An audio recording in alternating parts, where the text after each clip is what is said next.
So last time we went through NumPy arrays and how to use the reshape function.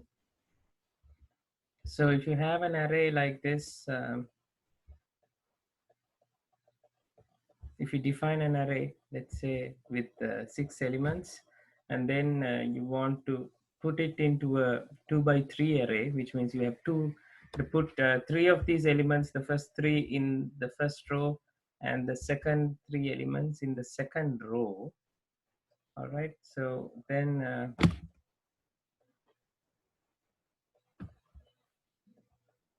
so let me, give me a second.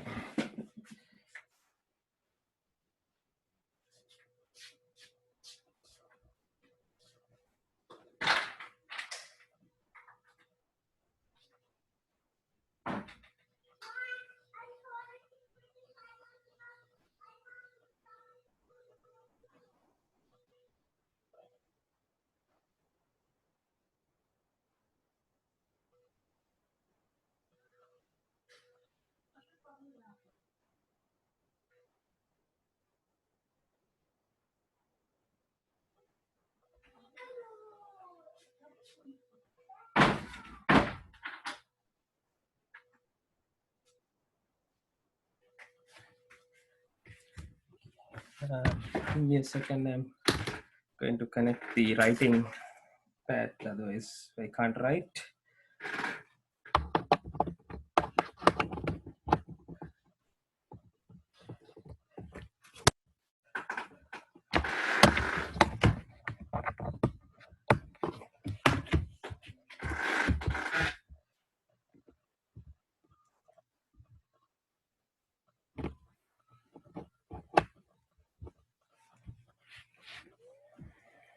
Okay, so here we create, on this we create an array that is of 6 elements. All right, so you have 1, 4, 5, 9, 7, and 4. The reason I'm going through this over and over is that if you don't understand this, it's going to be really hard to do a lot of programming that we're about to do after this introduction of these arrays and control loops. Now what you want to do is convert this into an array that where this is row 1 and this is row 2. Okay, if you want to do that so that this array looks like this,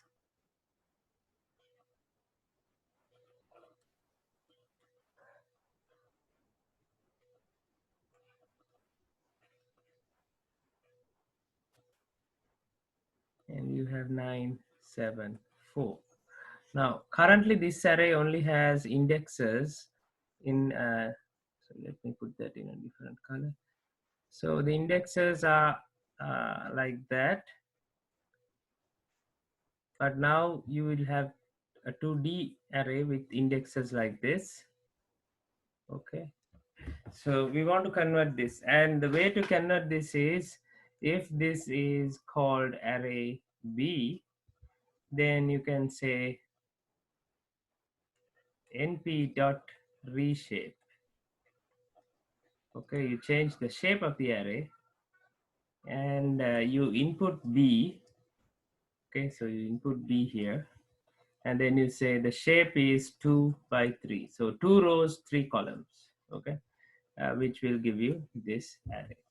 All right, so that is what we do with the reshape command. And once you, so if you have a single dimensional array, 1D array, you can convert to a 2D array by using the reshape command.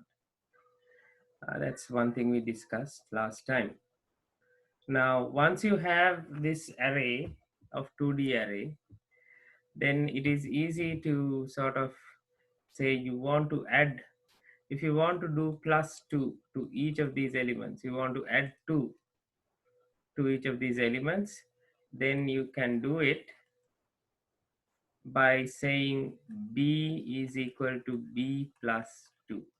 Okay, which is, if you shorten this, you can also say b plus equals 2.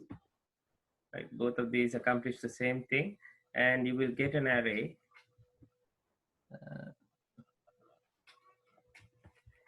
So now the array will look like, the elements will have plus 2. So 1 plus 2 is 3, and then 6, and 7, and then 11, 9, and 6. So you should have an array like that once you do b equals b plus 2. And then so this array will get converted to this. And then you can also say, okay, b equals b multiplied by 2. What happens then is,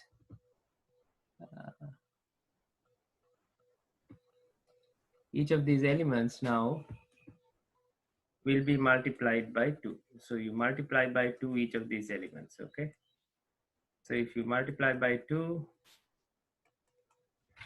you will end up with an array that is like 6, 12, 14, 22, 18, and 12. Okay, so you will end up with an array like that. So that should,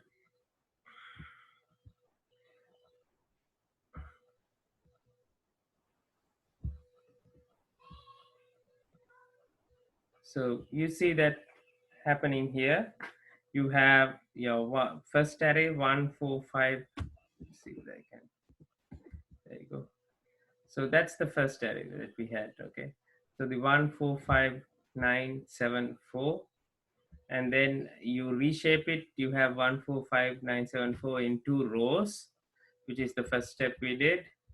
And then you add 2 to this. So when you add 2, 1 becomes 3, 4 becomes 6, 5 becomes 7. So you see the conversion here, right? So this is 1, and this is 3, and you get there by adding 2, right? Similarly, these elements get transformed by adding 2. So once you add 2, then you're multiplying by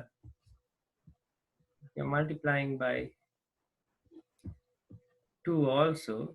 So then this element will get multiplied by 2, and 3 becomes 6. Similarly, you have 6 becoming 12 and 7 becoming 14. Okay, so then 11 becomes 22, 9 becomes 18, 6 becomes 12. So when you multiply by 2, and this is accomplished by b equals b times 2. And so it's very easy. You don't have to specify each element like you do. If you wanted to do this in a list, you would have to go b0 is equal to b0 times 2. And then you do it for all the elements, like b1 is equal to b1 times 2. But with numpy arrays, you don't have to do this. You can just say, if a similar operation needs to be done on all elements, you can just specify the whole sequence of arrays, and then the whole array, and then just multiply by 2. So this is sort of equivalent to vectors. If you remember vectors, if you have an A1 vector that is specified by x I hat plus y j hat plus z k hat. If I j k, if you uh, think of them as indexes, and you do 2 times a1, that means 2x I hat plus 2y j hat plus 2z k hat. So each of these elements becomes multiplied by 2. So this is sort of like a vector operation here. So that is what is happening. So so it's designed in a way to handle vectors and matrices very easily. Now the next thing you do is you do a dot product.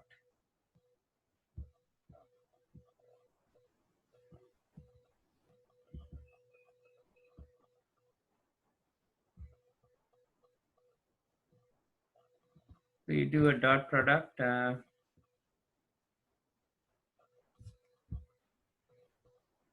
Define another array. Okay, np array. That's a 2 by 3 array. So if you print that array, you have this one. So this is the array, the D matrix. You have 4, 2, 9, 8, negative 3, and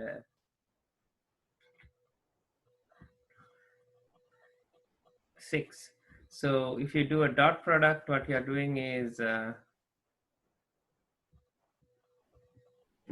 basically what you're doing is 6, 12, 14, 22, 18, 12. That is your first matrix. And dot, you do 4, 2, 9, 8, negative 3, 6. Okay. So if you do this, you're going to get, so the first element here is going to be equal to 6 times 4, 12 times 9, 14 times 3. And you add all that up and you put it here, right?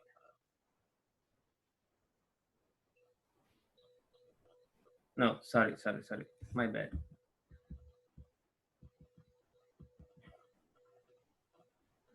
Should get, this is equal to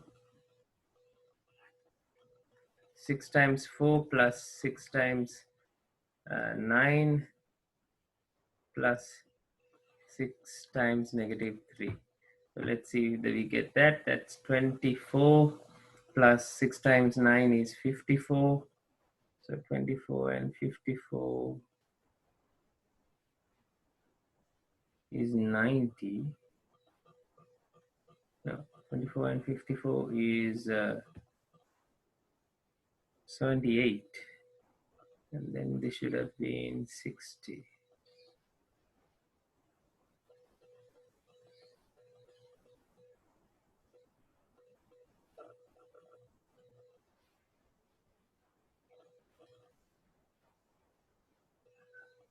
No, I think my initial one was right. Sorry. You had to do the dot product the other way around. So you only get, you only get 4 elements. This is a 2 by 3 matrix, and this is a 3 by 2 matrix. So you end up, so this has to be the same for you to do the dot product, and the final matrix you end up with is 2 by 2. So you get only 4 elements in the matrix. Um, and this element is the early one that I wrote. The first element, let's say the first one, this is,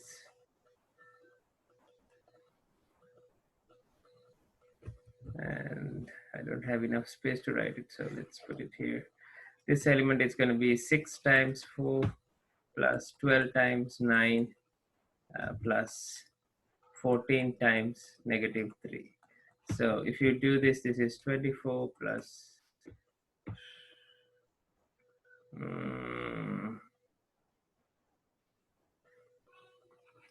108 plus,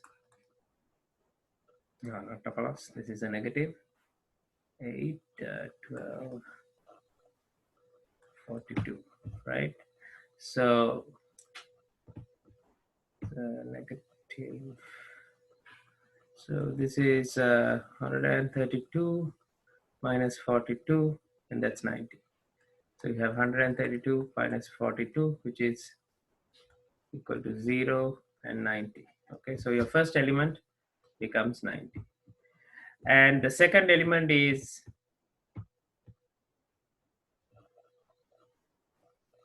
this times that, this times that, and this times that. You end up, you add all of that. So 6 times 2, 12. 12 times 8, 96. 96 and 12 is 108. And then 14 times 6 is 14 times 6. 12 times 6, 72. 12 times 72, 2 times 6, 12. That's 84. So 108 plus 84, you end up with 192.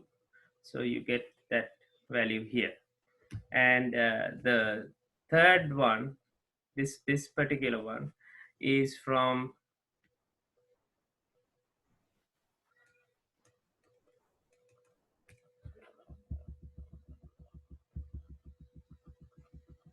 okay. So the third one you get from 22 plus 4, 18.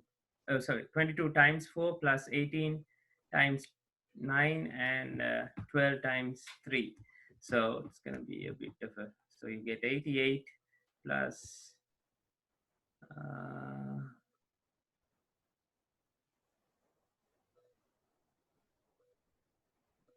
12 minus 3, that's minus 36. And then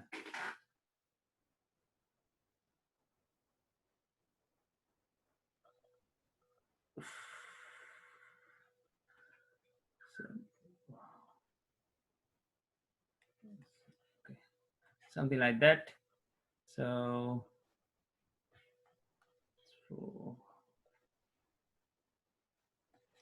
214, yeah, you get 214 here. All right, so like that you have to do. The last one would be 22 times 2, which is 44.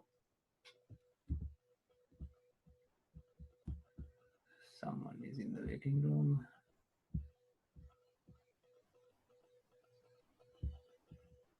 So last one is you do 22 times, sorry, 2.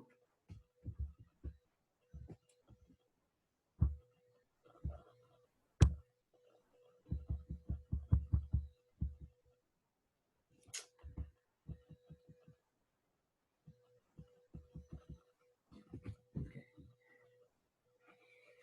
22 times 2, 18 times 8, and 12 times 6. So 22 times 2 is 44. 18 times 8 is 144. And 12 times 6 is 72. So when you add all of that up, you should get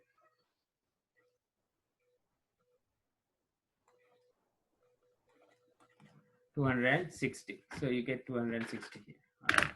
So instead of doing this tedious task by hand, you can just put them into this dot product. So if you have to find dot products in using matrices, this can be easily done by using the NP dot. So what we use, sorry, the code we use here is we put these two matrices into NP arrays, and then we just do NP dot. NP dot B times D, it works to print, and then you print the C. But it's very easy, guys. You can see if you wanted to do it by hand, it takes a long time. And here you just put it into your code, and you get the dot product pretty quickly. All right. So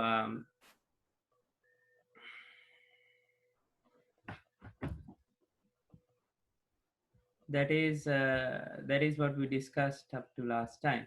So today I want to give you we proceed on this lists and arrays data structure. There's another one called dictionaries. So in dictionaries, what you can do is you can now have control over the indexes. So which means earlier you're not able to choose what goes into the indexes, right?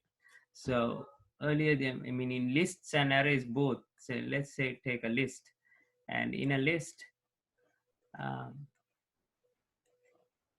whatever you had here, let's say you had 10, 20, 100, something like that.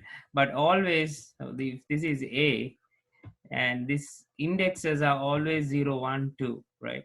So you have to reference A0 to B10, and this is how you reference. So you index. But let's say you want to say you want to have something like a name here. instead of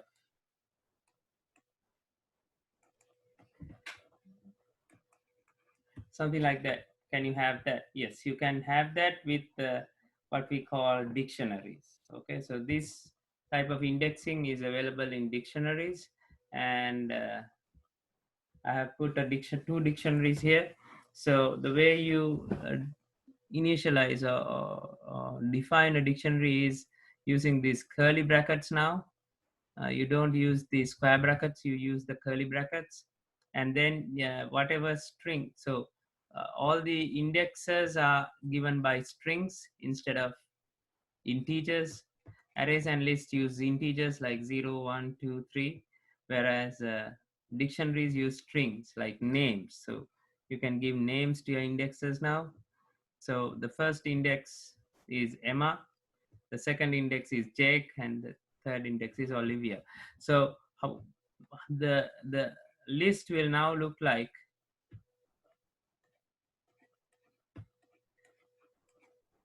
You will have Emma, Jake, and Olivia.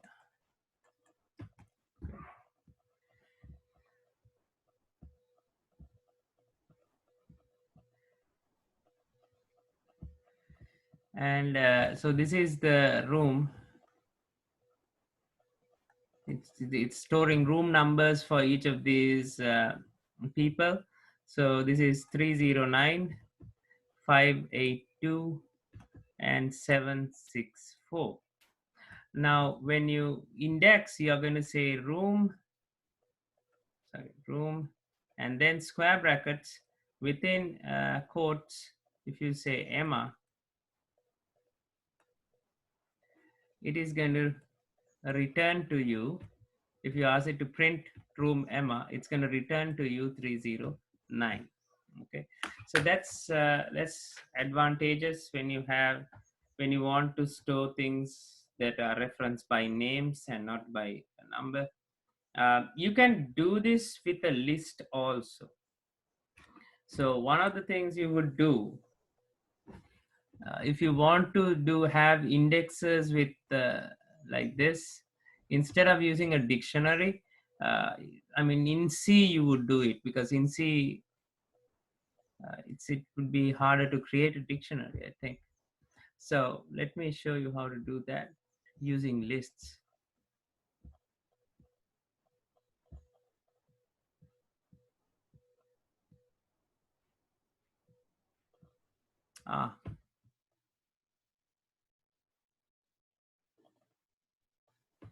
Some questions. Okay, so how to get NumPy library for Python offline software? um, I'm not sure what you're referring to. If you are installing Python in your computers, I recommend that you install the Anaconda Python. Okay, so that particular package, Anaconda Python, has everything. So you can install that, and you get everything, NumPy, SciPy, Scikit, all the pandas, everything can be installed in there. Now, I'm not sure whether you can install it into a, a phone. I've not done that. So if you can search for that. But if you are using in the phone, I would recommend that you use. Yeah, probably you could use, but it's about 500 megabytes of the package. The package size is about 500 megabytes. Yeah, I'll share the Colab link for this.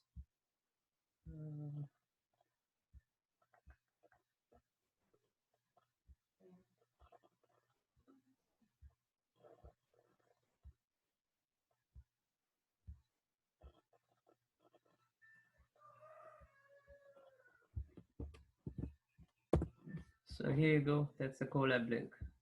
All right. So what I wanted to do was explain to you how we do this with a list. Okay.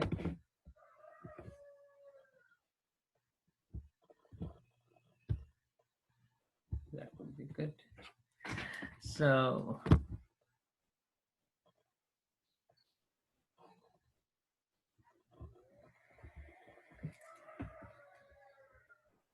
all right, so let's say you have this list of values.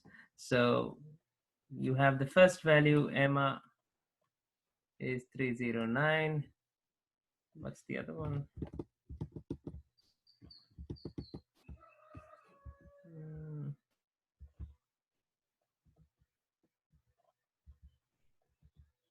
Jake 582. So then you have Jake 582 and Olivia,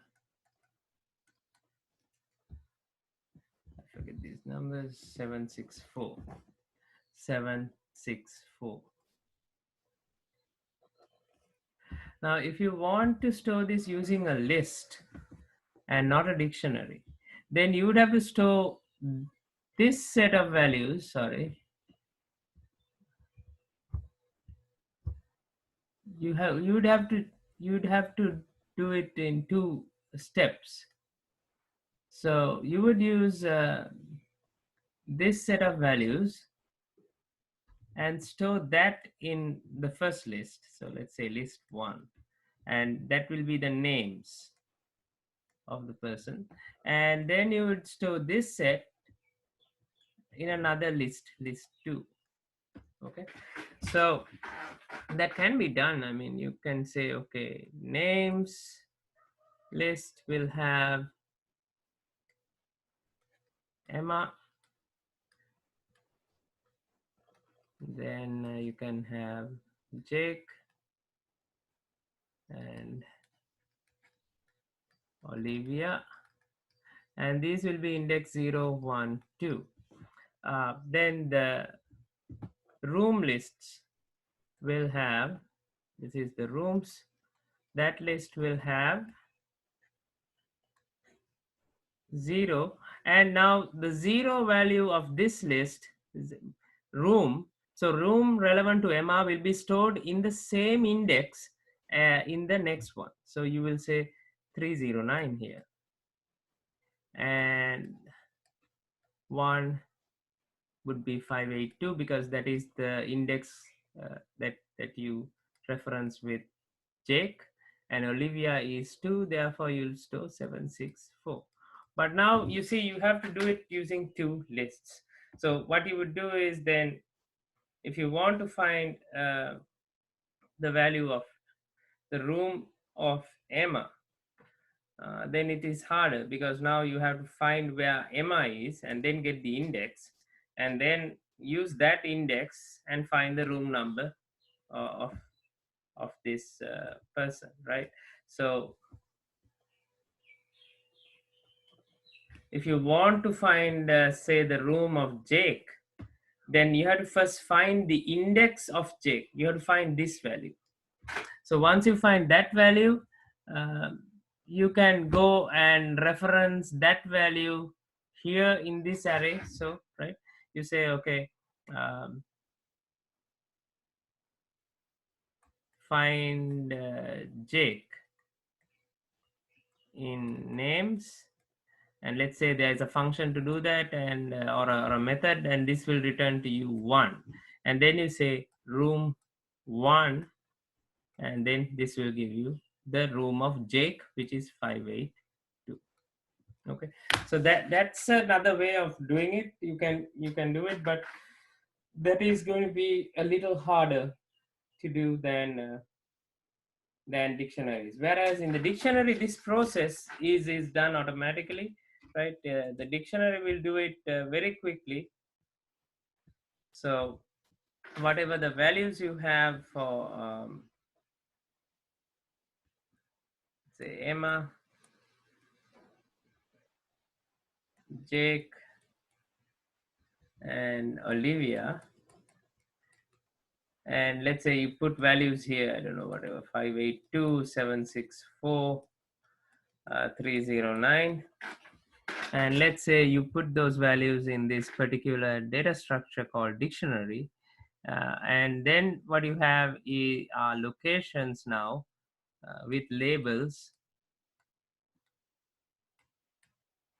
and values with those labels, and it becomes very easy to reference this.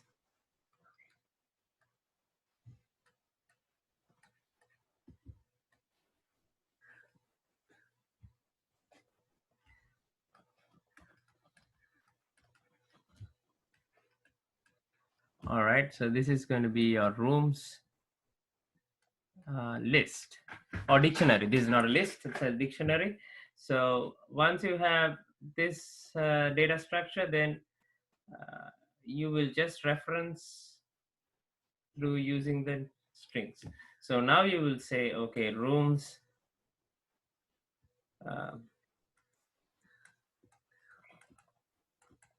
very important to put the inverted commas, otherwise it will not recognize it. So then if you say rooms Olivia, then I lost my cursor. So this will give you Olivia's room number, which is 309. Okay, so hopefully this is clear. So let's do a small exercise.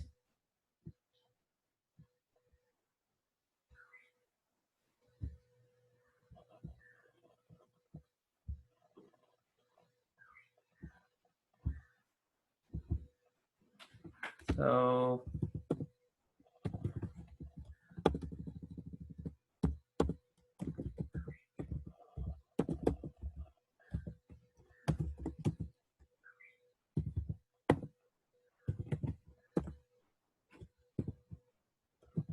let's say you have the postal codes given to you, okay, of for a certain number of cities, and then you can store them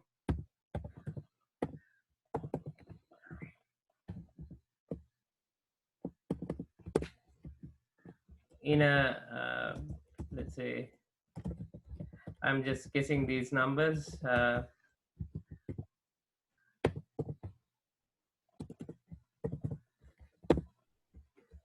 We'll have about 5.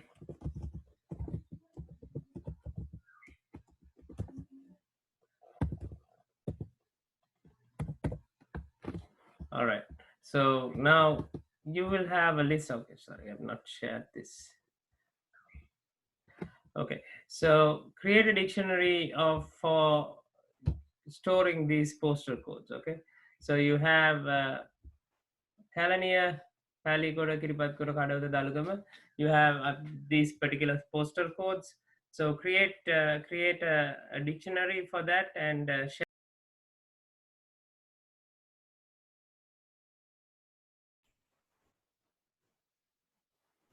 So the next topic is functions.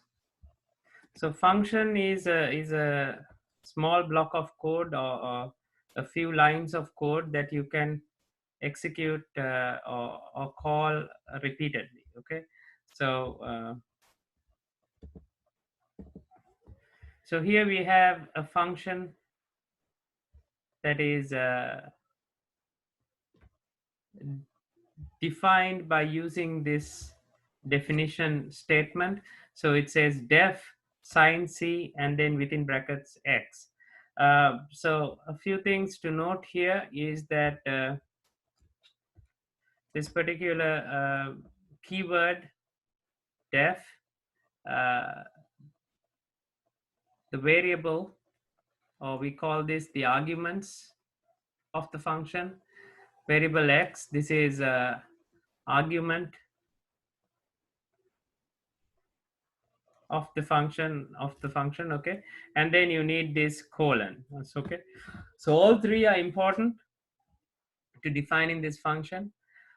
So to make sure that this function is being executed, we use a print statement with the x variable in it, and then the task, or what the function actually does is calculate sine x divided by x. It's calculating this value.